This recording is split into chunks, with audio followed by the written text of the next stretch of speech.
Da tribuna da Câmara, deputados condenaram os atos de violência ocorridos na Assembleia Legislativa de São Paulo, quando manifestantes de extrema esquerda tentaram impedir os trabalhos legislativos para evitar a privatização da empresa de saneamento do Estado, a Sabesp. Os deputados enfatizaram a comparação entre o tratamento concedido aos vândalos de São Paulo e aquele que ainda está sendo recebido pelos presos em massa do ministro Alexandre de Moraes. A deputada Adriana Ventura comparou as prisões em massa e a ausência de devido processo legal nos processos contra pessoas que estavam em Brasília no dia 8 de janeiro, com o ocorrido na Alesp. Ela lembrou que muitos dos presos do dia 8 entraram nos prédios para se abrigar ou mesmo estavam enfrentando os vândalos, mas nada disso foi levado em conta. Ela disse: no 8 de janeiro, nós vimos que havia baderneiros sim, que têm que ser punidos e presos e está tudo certo, com o devido processo legal, naturalmente. Mas também vimos um descambar de excessos cometidos. Arrastaram-se pessoas de acampamentos que não estavam lá. Pegaram pessoas diversas. Inclusive, existem vários vídeos que mostram pessoas rezando, pessoas pedindo a outras que não danificassem nada, e essas pessoas foram presas sem o devido processo legal, de uma maneira horrorosa, sem direito a nada, sem direito a advogado, sem direito a ter seu processo individual. Ela comparou com os atos de vandalismo na Alesp. Manifestantes estavam ali chacoalhando, danificando o patrimônio público, pedaços de cadeira voaram dentro de plenário e ninguém falou nada. Então, que dois pesos e duas medidas são esses? Isso também é ataque à democracia, isso é ataque à segurança dos deputados e é uma coisa tão básica. A deputada disse: entendo e respeito que sejam contra privatizações. Agora, fazer baderna, chacoalhar vidro, ameaçando um monte de gente lá, afrontar policial, bater em policial, se pintar de vermelho e se fazer de vítima, essa novela a gente já conhece. Isso é inadmissível. O deputado Cabo Gilberto Silva, por seu turno, apontou: o que aconteceu ontem na Assembleia Legislativa do Estado de São Paulo, aquilo sim foram ataques à democracia. Os sindicatos ligados à esquerda brasileira atacaram a Polícia Militar do Estado de São Paulo de forma desrespeitosa e agressiva. Ele disse: temos que respeitar a democracia, temos que saber ganhar e saber perder. Desde que eu entrei aqui, de fevereiro para cá, já tivemos várias derrotas. E tudo foi tratado de forma respeitosa. A derrota de ontem foi a que mais doeu, porque foi por apenas 3 votos, de 254 que precisávamos. Imaginem se eu fosse botar os cacos para vir quebrar tudo. O senador Jorge Seife Júnior questionou: e aí, STF? Serão presos, condenados a 17 anos ou mortos numa penitenciária? O deputado delegado Ramagem perguntou: haverá imputação de ter prisões preventivas eternas, processos sigilosos sem acesso a partes e advogados, condenações a 17 anos de prisão? Todo vandalismo, lesão, dano, resistência e desobediência tem que ter a devida apuração e condenação, mas jamais utilizar a justiça para perseguição política, criminalizar direitos de reunião e livre manifestação do pensamento. A diferença é enorme. O deputado estadual Anderson Moraes perguntou: atos antidemocráticos, ataque ao Estado Democrático de Direito, prisões em massa, notícias sobre extremistas de esquerda? Na democracia relativa, tudo depende. O deputado Nicolas Ferreira questionou: será fixado 17 anos de cadeia para eles? Restringirá os advogados dos autos? Deixará eles presos mesmo sem denúncia? Morrerão na cadeia por problemas de saúde?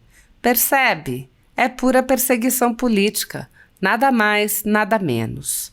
O deputado estadual Rodrigo Lorenzoni disse: alô, STF, quantos anos de prisão pegarão esses que atentaram contra a democracia no estado de São Paulo? Ou essa coisa de inquérito a respeito de atos antidemocráticos só vale para um lado? O Movimento Advogados de Direita Brasil perguntou: já foi aberto inquérito de ofício pelo STF? Algum flagrante continuado erga omnes? Já estão catalogando da Alesp? Ataque às instituições, atos antidemocráticos, depredação ao patrimônio, ameaça ao Estado Democrático de Direito, ônibus na porta para levar ao ginásio para que sejam presos e condenados em tempo recorde, sem individualização de conduta, sem acesso aos autos e com penas que superam 17 anos de prisão? Alguém já sabe informar? O vereador Carlos Bolsonaro disse: o tipo de depredação e ações com riscos de vida iminentes ocorridos ontem na Assembleia Legislativa de São Paulo, obviamente foi visto como uma manifestação democrática e toca o barco na Venezuela do Brasil. Segundo a atual conjuntura, isso aí não é a mais pura expressão de amor. Tudo não passa de coincidência. Bárbara, do canal Te Atualizei, perguntou: as contas bancárias dos manifestantes serão bloqueadas para reparar os danos causados na Alesp? Embora houvesse uma multidão na Alesp, apenas alguns foram detidos e serão indiciados por lesão corporal, dano, associação criminosa, resistência e desobediência. Não houve qualquer menção ao fato de terem tentado impedir os trabalhos legislativos, nem avaliação sobre se os atos que cometeram foram antidemocráticos. A maior parte dos detidos já foi solta. Já cidadãos que simplesmente estavam nas proximidades do QG de Brasília no dia 9 de janeiro foram presos. Muitos deles permaneceram presos por meses a fio. A maioria permanece com restrições que equivalem à prisão domiciliar. Um deles, Clériston Pereira da Cunha, morreu no cárcere porque o ministro Alexandre de Moraes não se dignou a analisar o pedido de soltura formulado pela Procuradoria-Geral da República. No Brasil atual, a liberdade de manifestação não é reconhecida de forma igual para todos. As manifestações promovidas por partidos de esquerda, sindicatos e coletivos, divulgadas pela velha imprensa e por sites e canais de internet de forma coordenada, não estão sujeitas a qualquer investigação sobre seu financiamento ou qualquer questionamento sobre se as ideias que defendem seriam democráticas ou antidemocráticas, mesmo quando há cartazes pedindo ditadura, depredação de patrimônio público e privado, agressões a políticos e cidadãos. Nada disso é considerado um ato antidemocrático quando o ato é da esquerda. Nos últimos anos, milhões de pessoas foram às ruas de forma ordeira e pacífica para pedir liberdade e respeito à Constituição, incluindo a liberdade de expressão, a liberdade de culto, a liberdade de ir e vir, entre outras. Essas manifestações pacíficas tornam-se alvo de inquéritos sigilosos, alimentados por notícias da velha imprensa, nos quais manifestantes e jornalistas que cobrem as manifestações são perseguidos, presos, censurados e têm seus bens apreendidos. A renda da Folha Política está sendo confiscada a mando do ministro Luiz Felipe Salomão, ex-corregedor do TSE, com respaldo e apoio de Luiz Roberto Barroso, Alexandre de Moraes e Edson Fachin. A decisão confisca de forma indiscriminada todas as receitas advindas do YouTube, indicando claramente que a intenção não é a de excluir conteúdos específicos, mas sim de calar o canal e eliminar o jornal. Há mais de 29 meses, toda a nossa renda é retida sem qualquer base legal.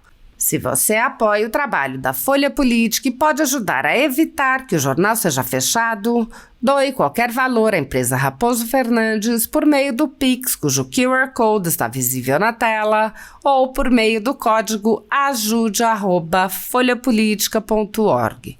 Caso não utilize Pix, há a opção de transferência bancária para a conta da empresa Raposo Fernandes, disponível na descrição deste vídeo e no comentário fixado no topo. Há mais de 10 anos, a Folha Política vem mostrando a realidade da política brasileira e quebrando barreiras do monopólio da informação. Com a sua ajuda, poderá se manter firme e continuar a exercer o seu trabalho. pix@ajude@folhapolitica.org. Assista. Colegas, eu venho falar aqui de justiça. Justiça, né? Eu fico pensando aqui, desde janeiro, quando apareceram todos aqueles episódios do 8 de janeiro e todas as decorrências, né? Porque decorrência eu chamo de quando há um fato, né? Tem decorrências, então isso gera prisões, isso gera condenações, processos. Mas eu quero falar aqui que a condução do 8 de janeiro foi péssimo.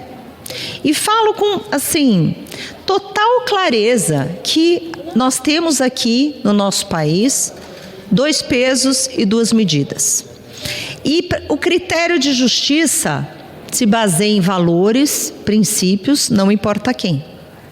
E o não importa quem não existe, porque aqui, invasões, quando é no plenário desta casa, né, da Câmara dos Deputados, o que já aconteceu várias vezes, quando quebram patrimônio público e ministérios, como já aconteceu várias vezes em Brasília, dependendo do lado e dependendo de quem invada, não é crime, não é. Mas no 8 de janeiro, a gente viu que tinha um baderneiro, sim, que tem que ser presos, punidos, está tudo certo, com o devido processo legal, naturalmente. Agora a gente viu um descambar de excessos cometidos, excessos, onde arrastaram pessoas de acampamentos que não estavam lá, onde pegaram pessoas, inclusive a gente tem vários vídeos mostrando pessoas rezando, pessoas pedindo para não danificar, e foram presos sem o devido processo legal, de uma maneira horrorosa, sem direito a nada, advogado, sem direito de ter seu processo individual. E até hoje tem gente que o advogado não tem acesso aos autos, não podem ser visitados, eles não têm direito ao duplo grau de jurisdição, que é uma coisa importantíssima, né? Eles, cidadãos comuns, catalogaram como mesmo os que não estavam fazendo nada, foram para lá e o que a gente viu? Uma aberração.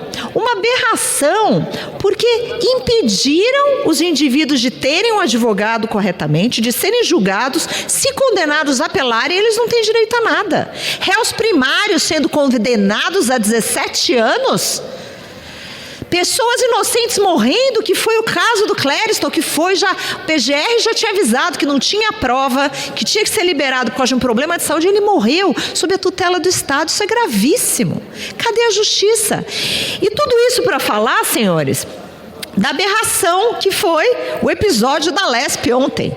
Um episódio lamentável, independente de querer privatização, todo mundo sabe, o meu posicionamento é claro, a gente tem que oferecer o melhor serviço para o cidadão ao menor custo. Eu entendo quem seja contra a privatização, porque eu sou muito a favor, mas independente disso, a gente viu manifestantes ontem, primeiro, fazendo baderna, ameaçando deputados. O nosso deputado estadual, Léo Siqueira, foi ameaçado. Isso tem vídeo.